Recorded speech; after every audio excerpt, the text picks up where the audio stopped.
Ok, perfecto. A ver, algo muy importante.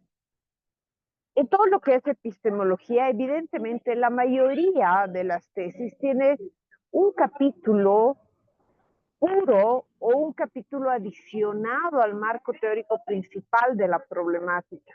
¿Por qué? Porque hablamos del lenguaje, ¿no es cierto? De esa transmisión de conocimientos. ¿Bajo qué epistemología se está dirigiendo ese lenguaje?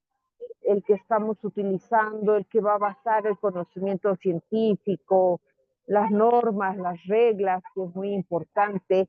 Y obviamente todo el vocabulario que está dentro de la ciencia, esos términos, ya sean presupuestos o específicos, lógicos, designativos, ese lenguaje natural o convencional que se está trabajando es base para una tesis, ¿sí?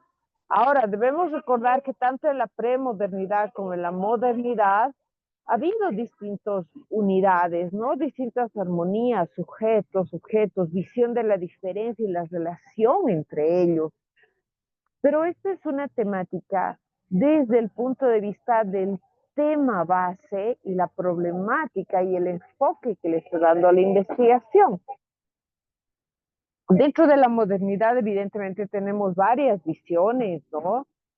La objetivante, la subjetivante, la hermenéutica, bajo cuál estamos trabajando, ¿sí?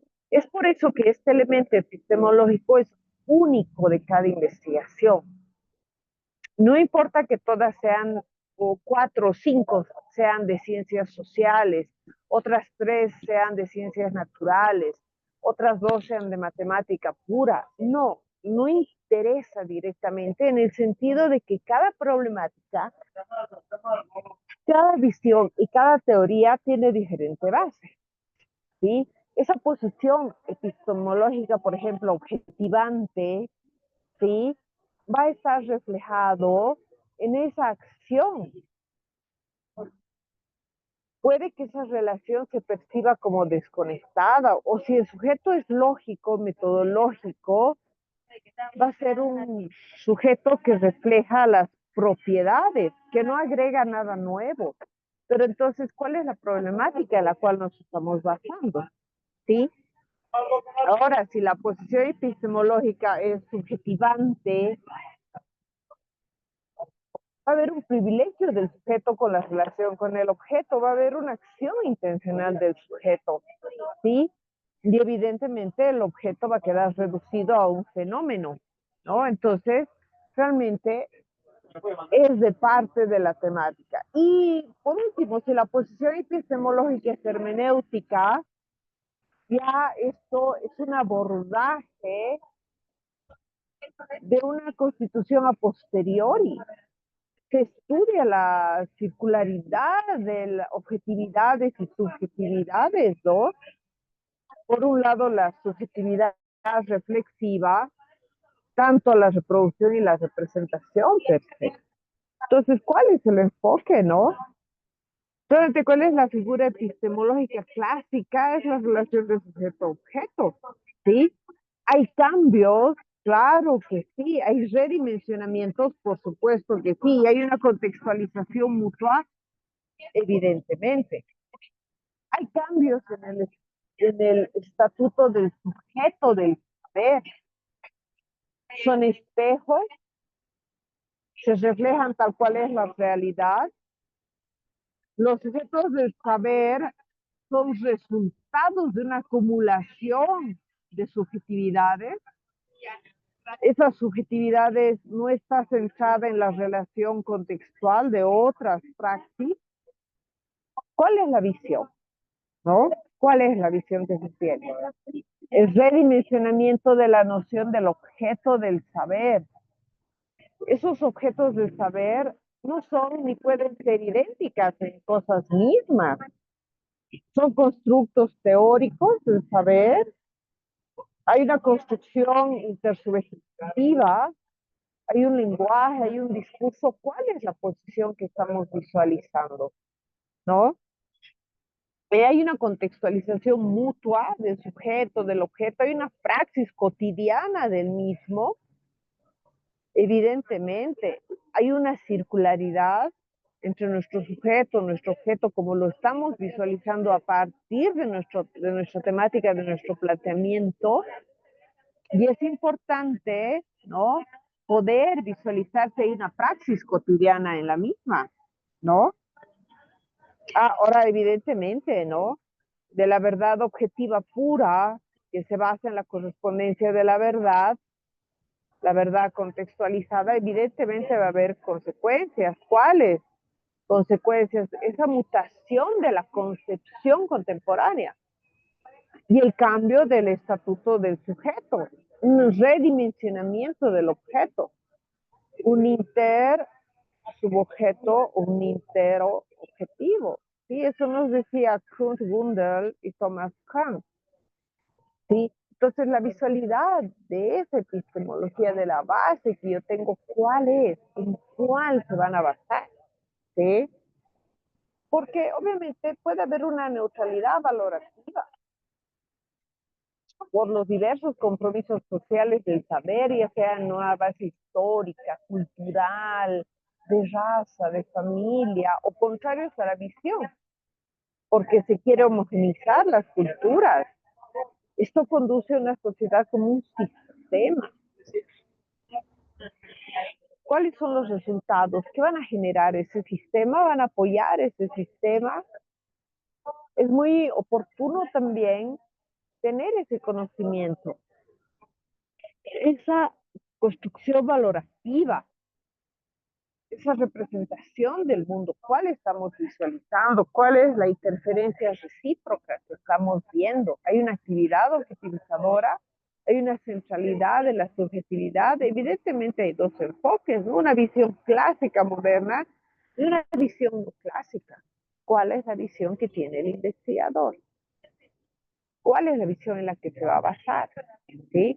Si se basa en la visión clásica,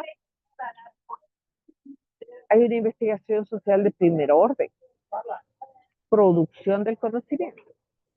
Si es una visión no clásica, moderna, también hay una investigación social, pero reflexivista, compleja, de segundo orden. El sujeto es integrado al proceso de investigación. Entonces, ¿cuál es la visión?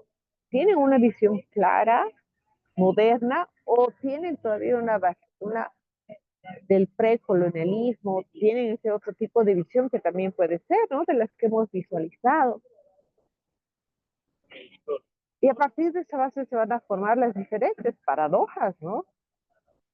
¿Bajo cuál paradoja se está trabajando? Ese conocimiento científico evidentemente va a estar separado, ¿sí? Va a ser muy diferente de lo dogmático, de ese conocimiento dogmático que hay. Y alguien preguntará, ¿pero acaso la literatura no genera un conocimiento científico? Por supuesto que pueden trasladarse la literatura, el arte, la música, la poesía, pero pueden trasladarse un conocimiento científico, pero puras, no un conocimiento dogmático totalmente diferente al científico. ¿Sí? Entonces, ese sistema conceptual, ese concepto per se, ¿no? ¿Qué es el concepto que yo estoy visualizando del mundo real? Es algo muy importante, como nos decían 10, ¿no? ¿Qué conceptos, qué sistema conceptual estoy trabajando? ¿Cuál es esa visibilidad de los conceptos, de las expresiones, de los términos que estoy utilizando? ¿Sí? De ese sistema conceptual, ¿cuáles son las expresiones, subsunciones, representaciones, términos, unidad de conjuntos, objetos que yo estoy trabajando? ¿Cómo los estoy definiendo? ¿En qué teoría? ¿En qué lógica? ¿Desde qué visión? ¿Sí? Evidentemente, Kant ya habla de esa visión del positivismo. Otros pueden trabajar desde el darwinismo, darwinismo social, utilitarismo, con Durkheim, con Darwin, con Comte, Bentham, Staff, o pueden ser perspectivismos, ¿no? Tener una filosofía analítica, trabajar con Nietzsche, con Husserl. O pueden trabajar con una base honestamente pragmática, con James Peirce o The Way, ¿no? Con un neopragmatismo. ¿Con cuál están trabajando? ¿Sí? ¿Con cuál pueden trabajar? O con una fenomenología, con un existencialismo, a partir de Husserl, a partir de Heidegger, o con un estructuralismo a partir de Strauss, o con una hermenéutica pura a partir de Gardner y Husserl. ¿Cuál es la visión que van a enfocar desde el ámbito de la epistemología? ¿No? Ahora, ya sea positivismo, empirismo, obviamente habíamos visto el círculo de Berlín, el círculo de Viena, la escuela de Copenhague, de Columbia, los programas fuertes de la SEP, las escuelas de Edimburgo, o el marxismo, que es la escuela de Frankfurt, o la hermenéutica, que es la escuela de Baden, de Marburgo. ¿Qué reflectivismos vemos? Teórica crítica, teorías del discurso, teologismos, género, constructivismo, etosociología, etcétera. O hay una nueva teoría que yo quiero introducir en el positivismo, ¿no? ¿Cuál va a ser esa explicación científica, esa aproximación histórico-crítica que voy a tener como uno de mis resultados, que va a aportar el nuevo conocimiento que yo voy a generar con mi investigación doctoral? Entonces, es algo muy importante tener esa visualización. En algunas ocasiones, el elemento epistemológico es derivado a un párrafo, a una página, pero ustedes están viendo la importancia y la relevancia de ese aporte que ustedes van a hacer, ¿sí? Evidentemente, en función del método deductivo, inductivo o hipotético deductivo, esa explicación monológica deductiva a partir de Lakatos, de Cooper, de Pierre, esas epistemologías alternativas, por supuesto que también se pueden utilizar, por supuesto que también pueden trabajar, ¿sí? No sé si aquí hay alguien del área de la filosofía, porque si hubiera una persona del área de la filosofía, evidentemente podría estar conformando una nueva epistemología alternativa que derivan de varias tesis doctorales. Por supuesto que sí. Pero si no es del área precisa, evidentemente su trabajo, sea de ciencias biológicas, de ciencias naturales, sociales, matemática pura, física pura, en algún momento tiene un tipo de aporte en función de todas estas epistemologías, las que hemos visto, o las diversas alternativas que hay. Por supuesto que lo tiene, ¿sí? Cuando hablamos de Thomas Kuhn, de esas revoluciones científicas, de esos paradigmas, de esos marcos de referencia, evidentemente es una visión del mundo con una cosmología metafísica, con un lenguaje, con un conjunto de teorías, de problemas, de procedimientos que viene desde la epistemología de Thomas Kuhn. Esas resoluciones científicas tienen base, ¿sí? Si hablamos del vocabulario de Imre Lakatos, tiene una historia interna, tiene cambios metodológicos vinculados a varias teorías. La historia externa, esas ideologías, prejuicios, factores culturales, esas hipótesis básicas observacionales, ese cinturón de proyección a las anomalías, hipótesis auxiliares, por supuesto que están en bases de Lakatos, ¿sí? Ahora hay un método hipotético deductivo que viene desde el problema, la hipótesis, ¿no?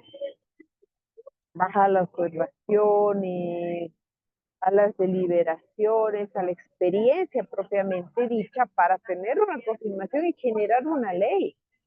Quizá en algunas de sus tesis, alguno de ustedes, en función de su área, quiere generar o quiere llenar huecos en alguna ley o quiere generar una ley propiamente dicha. Quizá hay alguien de derecho o de cualquier otra área, física, temática o del derecho puro, ¿sí? O el método hipotético deductivo, el modus ponens, esta clave, ¿no? Que se aplica principalmente, ¿no? A varias áreas, pero al área de ciencias naturales también, ¿no? Confirmaciones de hipótesis que no pueden ser concluyentes per se, claro que sí. O la corrección falsacionista, ¿no? Ese método hipotético deductivo, ese modus dolens que se puede. Pero ¿cuál es la visión? Hay esa conservación de hipótesis en forma provisoria. Yo realmente quiero confirmar, quiero evaluar qué es lo que voy a querer hacer, qué tipo de hipótesis estoy trabajando además, ¿no? ¿Cuál es el tipo de hipótesis? Ahora en esa corrección Discúlpame, dice. falsacionista, ¿sí? ¿Aló? ¿Te escucho? ¿Aló, aló? ¿Le escuchamos? Si tiene alguna duda.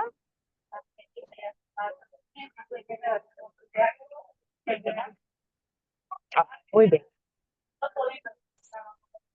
Cuando se visualiza la corrección falsacionista, ¿no? El método hipotético deductivo, evidentemente ya no hay una confirmación, hay una refutación,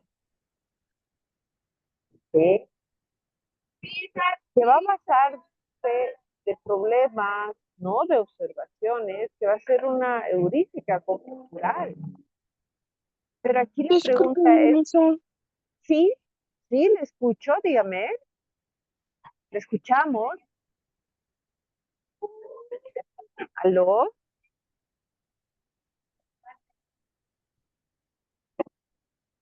¿Le escuchamos? ¿Puede hacer su pregunta, por favor? ¿Aló? O si quiere puede escribirla, si tiene algún problema con el micrófono.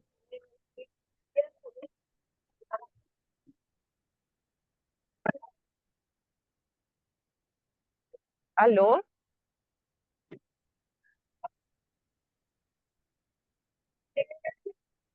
¿Aló?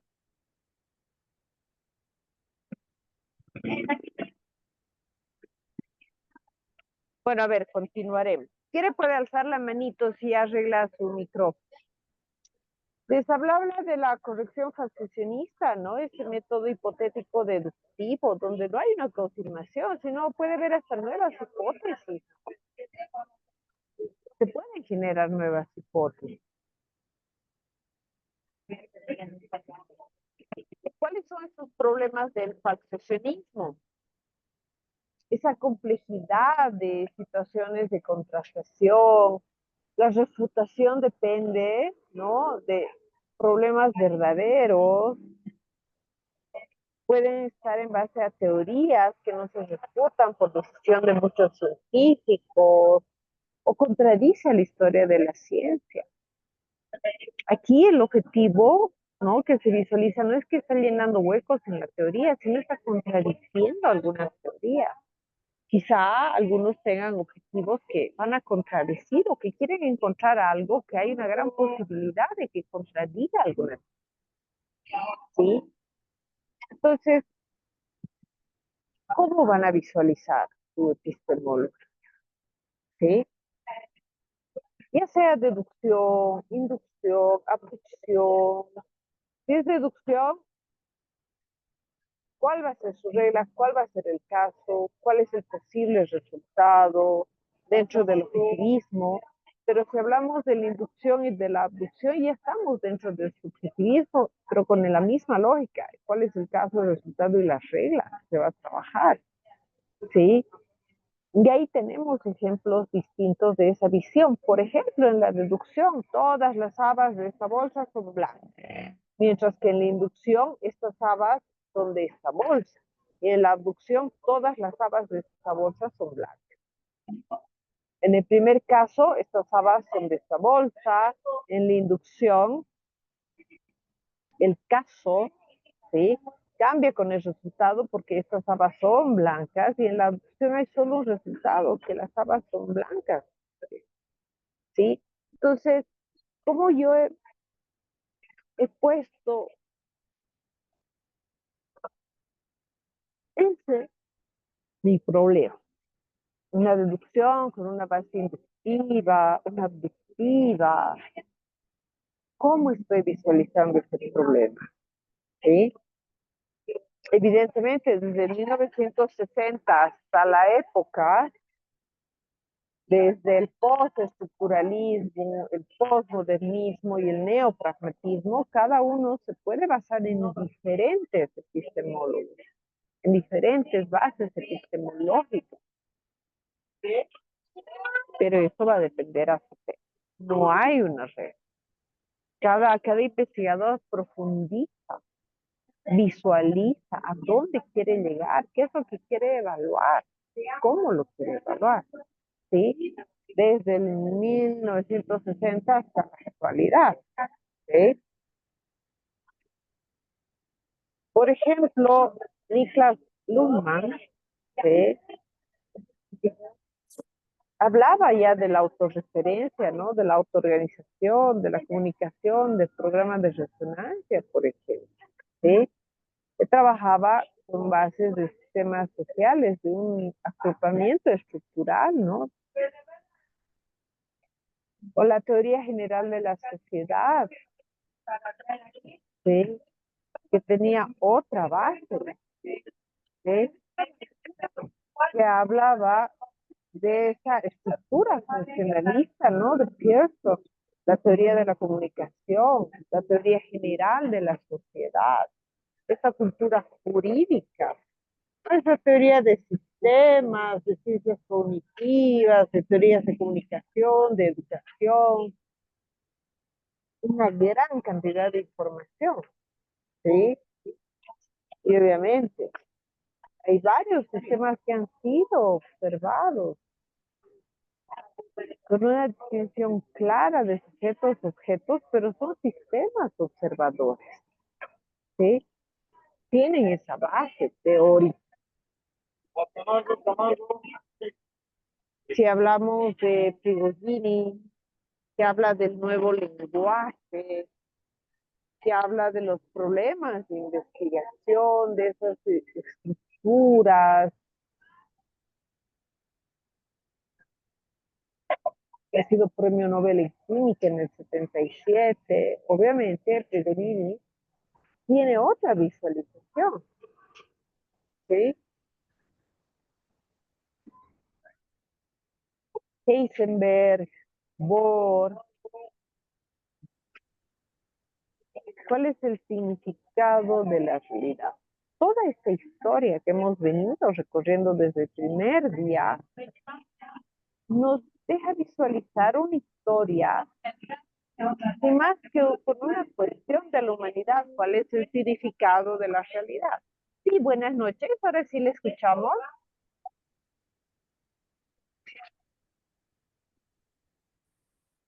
Bueno, sí, creo que hay un problema con el micrófono, ¿no?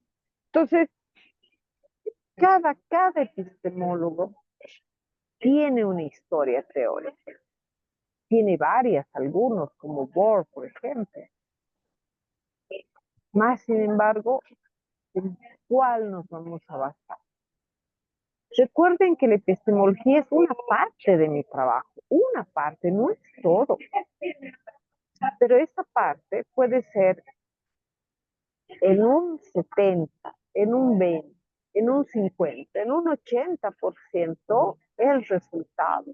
Ese porcentaje de cuál es la validez del mismo, ¿sí?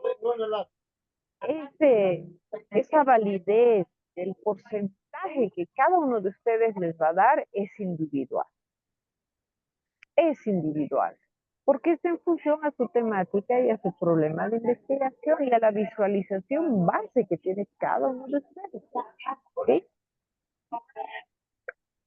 Pueden terminar como René Trump, ¿sí? Con esa teoría de catástrofes, génesis, topologías, divergencias, binominalidad, ¿sí? Que son tan importantes. La teoría de las catástrofes es una de las teorías en la que se apoyan mayormente las series de ciencias sociales y de historia, por ejemplo, ¿no? Pero la física cuántica y algunos estudios de física cuántica, investigaciones que se han basado también en la teoría de las catástrofes, ¿no? Que es una gran teoría. O algunos pueden visualizar a partir de Edgar Morin, ¿no? Ese pensamiento complejo, esos principios de recursividad organizacional, esos principios dialógicos, ¿no? Que tienen cierta base, ¿no? O Cornelius Castoriadis, ¿sí? Que tiene esa visión asintótica del proceso, esa mundología, esa autoconducta, esa autonomía, diferentes visualizaciones, ¿no? Y obviamente ese sistema dinámico, ¿no? Esa flecha del tiempo para esos modelos de corporación o esos modelos dinámicos, ¿no? Con una falta de linealidad, porque hay dinámicas caóticas, complejas, no lineales, o la reversibilidad temporal propiamente dicho. Sí, todas las teorías y la ciencia evidentemente pierden una complejidad cuando se convierten en ideología. Y esto es un elemento muy importante, ¿no? Que nos daba precisamente Castoriadis, porque nos dejaba visualizar muy bien. ¿Usted está trabajando ya con una ideología o con una teoría y una ciencia? Porque cuando estas pierden su complejidad, cuando ya está todo resuelto en estas, ya no son teorías, ya no son ciencias, se habla de ideología, ¿sí? Hay que, ¿no? Nos deja visualizar esa sinergia, ¿no? Esa doctrina de la acción del conjunto perfecto, que también se puede utilizar, ¿no? Porque nos habla precisamente de la teoría del caos, de esa aparente certeza, linealidad, predictabilidad, como un resultado, ¿no? Del campo de diversas dinámicas no lineales, de esas evoluciones temporales, ¿sí? Que es muy importante destacar, ¿no? Que es un tipo de perspectiva, es un carácter multi-inter transdisciplinario. ¿Cuál es la visualización que están teniendo ustedes? Entonces pueden trabajar con la teoría del caos. Pueden ser impredecibles, ¿sí? Por ejemplo, la matemática del caos tiene pequeñas modificaciones, condiciones iniciales, grandes consecuencias. O habla de sistemas complejos, sistemas predictibles y del caos. Por ejemplo, los acontecimientos fronterizos entre estados. Estas áreas ven la migración, trabaja, por ejemplo, con esta área, migración, sociedad, movimientos de poblaciones, trabajan bajo este elemento epistemológico, ¿no? La evolución de la biología, por ejemplo, emerge de esa frontera del orden y del caos. Si hay demasiado orden, el sistema deviene, ¿no? Es frío, puede cambiar, evidentemente, ¿sí? Se tiene una memoria de lo previo, como nos decían Kuhlman, ¿sí? Entonces, es una visualización de otra manera, ¿no? Realmente, ¿cuáles son los modelos mundiales? ¿Qué estamos visualizando? Capital, población, contaminación. ¿Cómo se están articulando los mismos? ¿Cuál es esa visualización? ¿Cuál es esa articulación que estamos dando de base en nuestra investigación? Es importante que nos preguntemos, ¿sí? ¿Cuál es la visualización que estamos teniendo en la que se va a fundamentar? ¿Qué es lo que va a arreglar? ¿A qué vamos a responder? ¿De qué manera? Una solución puede tener múltiples maneras de respuesta, desde cualquier epistemología, filosofía, fundamentación teórica. Puede tener una base, muchas bases. ¿Cuál será la suya? ¿Sí? Con el escepticismo se logrará la objetividad. ¿Es realmente objetiva la ciencia? Los científicos son seres humanos. La mayoría logra objetividad con mucho trabajo. Pero el punto de partida de la investigación no es la objetividad, sino la creencia apasionada en algo que puede que no exista, pero que merece que se busque. Es ese camino, es esa búsqueda para comprobar todo y además comunicar todo lo descubierto a otros científicos para que sea verificable. ¿Cuál es esa característica esencial de cada uno de ustedes, de un científico? Están enamorados del arte, de museos, de lo extraordinario. Los científicos están enamorados de la química, de la física, de la matemática. El científico se enamora de todo lo que está del lado del amor. Toda la ciencia es significativa día a día en el laboratorio. Es el 99% de trabajo. ¿Cuánto tiempo? Si ustedes evalúan el tiempo que le están dando a su investigación, en el ideal de los casos debe ser más del 70-80% de su día, de su cotidianidad, porque son científicos, ¿no? Y este es un punto muy importante. Y recuerden que la epistemología y la metodología facilitan esa selección de ese barco para navegar. Pues le queda a usted como el investigador decidir cómo va a navegar, ¿no? ¿Bajo qué parámetros? ¿Cuáles son esos elementos que usted va a decidir, ¿no? ¿Cuál es ese elemento? ¿Cuáles son? ¿Sí? Específicamente.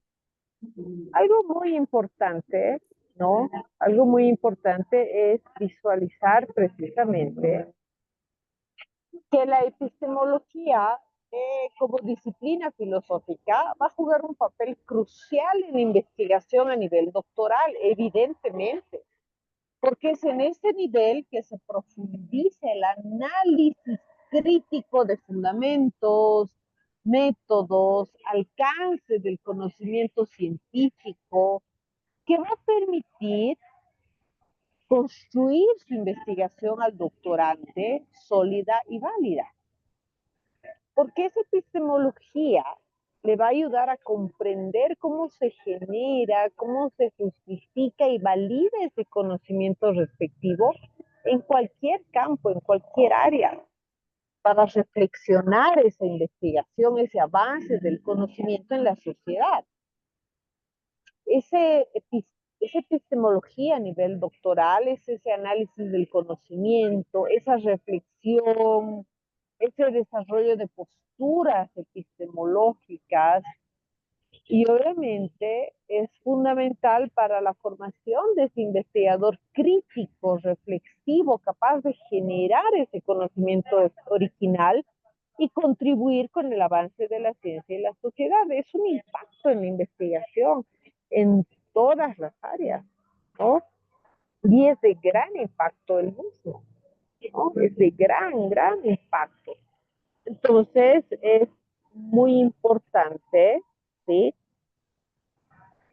El visualizar este impacto. ¿sí? Y entonces la invitación, evidentemente, es que ustedes se respondan simplemente mi resultado, ¿desde qué base se ha visualizado? El que yo quiero obtener.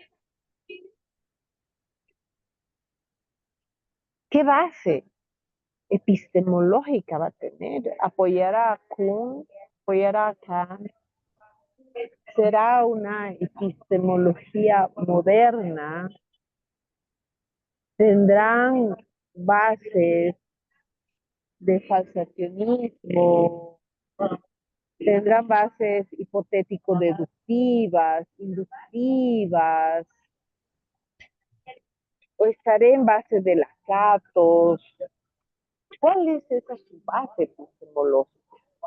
Y repito, aquí no hay una guía, pero sí es una profundización, pero una de las recomendaciones generales que se hace, que cuando ustedes visualicen qué dicen otros investigadores de la temática que ustedes están tomando en cuenta, en qué epistemología se han basado ellos, cuál es la visualización que tienen de esa temática, desde qué han partido y cómo están dejando visualizar sus resultados. Y ese puede ser una guía para cada uno de ustedes, ¿no? Y es una guía muy, muy importante. No sé, hasta aquí, ¿alguna pregunta, por favor, o duda acerca de toda esta área que hemos trabajado? Los escucho.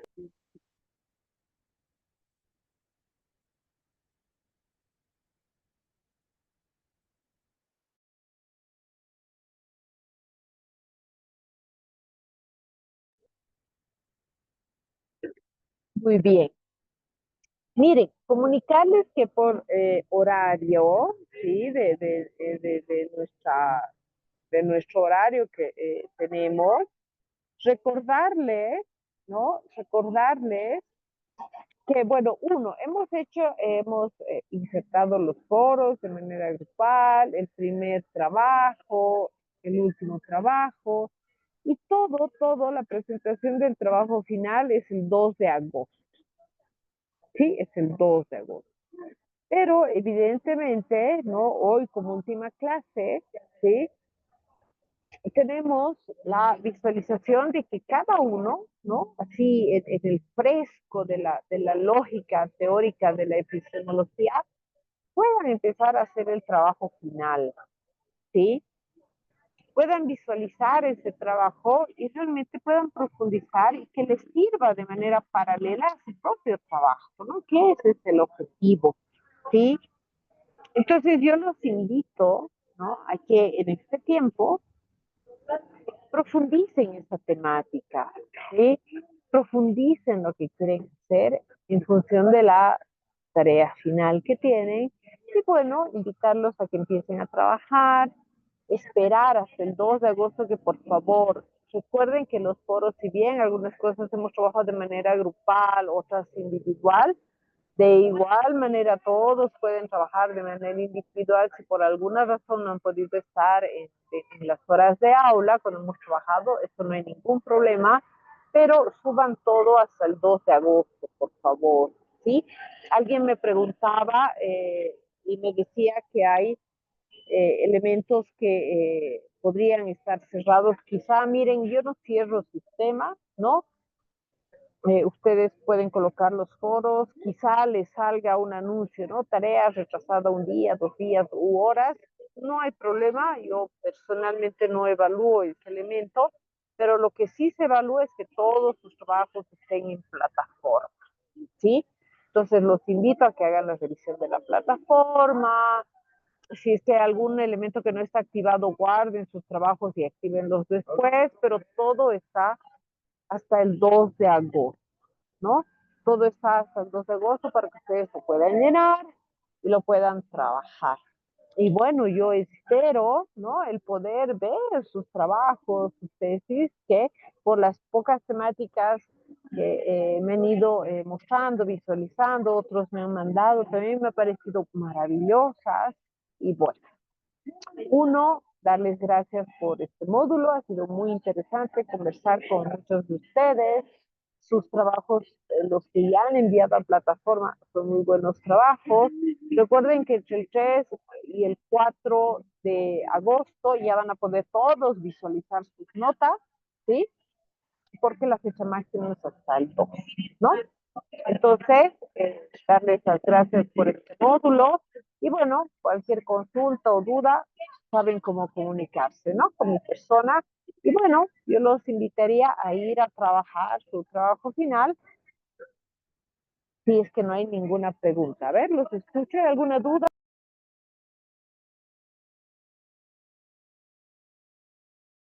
Buenas noches, doctora, ¿cómo está? Buenas noches. Eh, Sí, ahora sí se le una escucha. consulta, Dígame. mil disculpas. Acabo de ingresar. Por favor, no sé si nos podría un poquito retroalimentar cómo podríamos armar el informe del trabajo final, ¿no? Ya lo tengo todos los trabajos que hemos hecho de forma individual, ¿no? Los foros y los trabajos semanales, pero el trabajo final un poquito, no sé si nos podría un poquito más profundizar cómo podríamos realizarlo, ¿no? Porque ahorita estaba viendo en la plataforma, indica lo siguiente, ¿no? Dice presentar un informe entre los paradigmas tradicionales y los puntos de rupturas epistemológicos y los procesos de producción y el cambio de conocimiento científico con su tema de investigación. Entre paréntesis, postura epistemológica de su área y su tema. Esa parte no comprendo, digamos, cómo lo tendríamos que hacer. No sé si nos podría aclarar para no cometer error y tal vez irnos por otro lado y como es por 50% de la nota, no quisiéramos que por esa, no presentar de forma adecuada el informe, tal vez no nos alcance nota para aprobar el módulo. Entonces, por favor, no sé si nos podría aclarar tal vez la cantidad de hojas que tenemos que presentar al informe, si tiene que estar utilizando lo que son referencias bibliográficas o tiene que ser un análisis de las corrientes que hemos abarcado en el desarrollo y haciendo un análisis con el tema de investigación que nos han aprobado, digamos, aquí en el posgrado, digamos. Por favor, Claro, licenciada, doctora. claro que sí. Miren, en función de su temática, ¿no? Si alguien presenta una carilla, dos carillas, que es una página, no hay ningún problema, ¿no? Porque cada uno va a tener diferente trabajo, ¿no? Por su temática. Ahora, recuerden que hoy día, por ejemplo, hemos visualizado, ¿no? Todos los paradigmas, ¿no? Tradicionales, como el positivismo, interpretatismo, la teoría crítica, que son diferentes enfoques de construcción y comprensión del conocimiento. ¿Cuál será su enfoque? Positivismo, interpretativismo, teoría crítica, su metodología es cuantitativa, su enfoque está en base de leyes generales o modelos de ciencias, ¿no?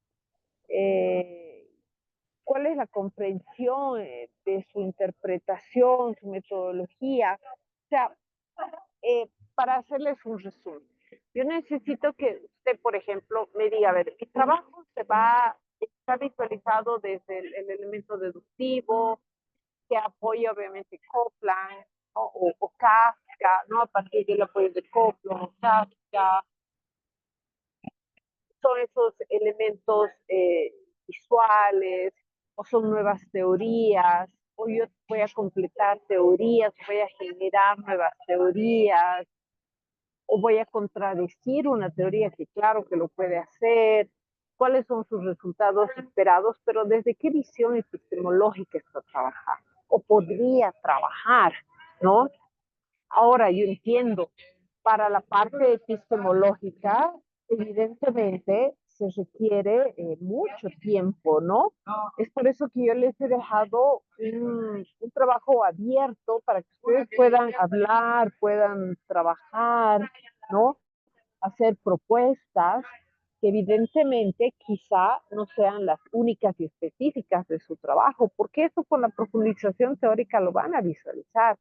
Pero en este momento lo que pueden hacer es decir, a ver, ¿qué epistemología podría apoyar?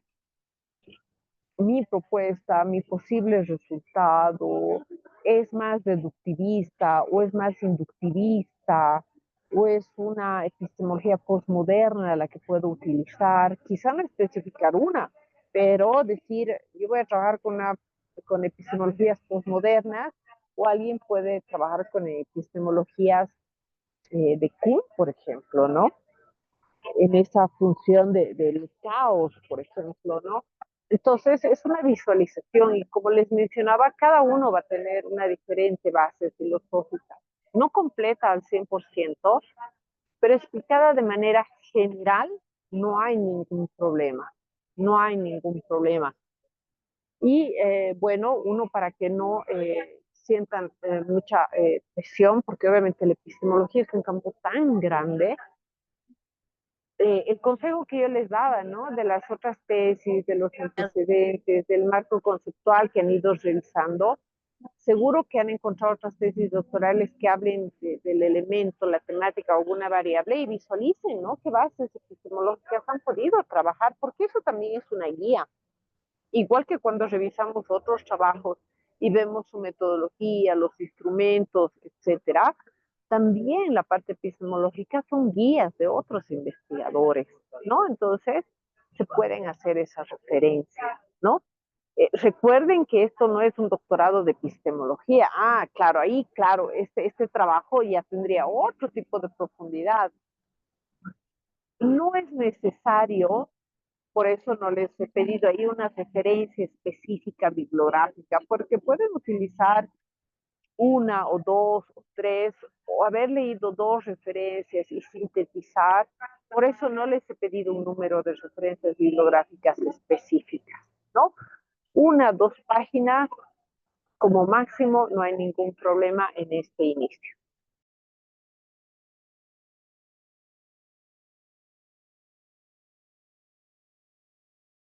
Muchas gracias por la aclaración, doctora. No, por supuesto, y bueno, evidentemente ya a este nivel, ¿no? Por el trabajo que ustedes hacen y todo lo demás, mm, realmente alguna vez, claro que no reprobé a una persona, pero tuve que poner un inexistente porque jamás apareció, pero eso no es el caso, ese no es el caso de ustedes, ¿no? Pero ustedes solo visualicen y profundicen su temática, vean la relación que puede tener con la epistemología, ¿sí? Y pueden empezar desde ahí con su trabajo. No lo van a terminar, por supuesto que no, por los tiempos, pero sí pueden empezar con una base para seguir adelante, ¿no? Y como les decía, muy agradecida por el trabajo con ustedes, pueden comunicarse conmigo, espero todos sus trabajos hasta el 2 de agosto y entre el 3, 4, 5, ¿no? Que también ese feriado va a ser mi día para revisar todos, hacer las lecturas de profundidad. Ustedes ya van a ver todos sus nombres, ¿sí? Pero sí espero todos sus trabajos, ¿no? Todos los trabajos. Entonces, hasta aquí nos despedimos, me despido de ustedes, ha sido un placer trabajar con ustedes y bueno, manos a la obra, vamos con sus trabajos, ¿sí? Ha sido un placer, hasta luego, que les vaya muy bien a todos. Un placer. Gracias, doctora. Muchas gracias, doctora. buenas noches, colegas. Gracias, doctora. Hasta luego. Doctora, Buenas Buenas noches. noches, muchas hasta luego. gracias, doctora. Hasta luego. Buenas noches.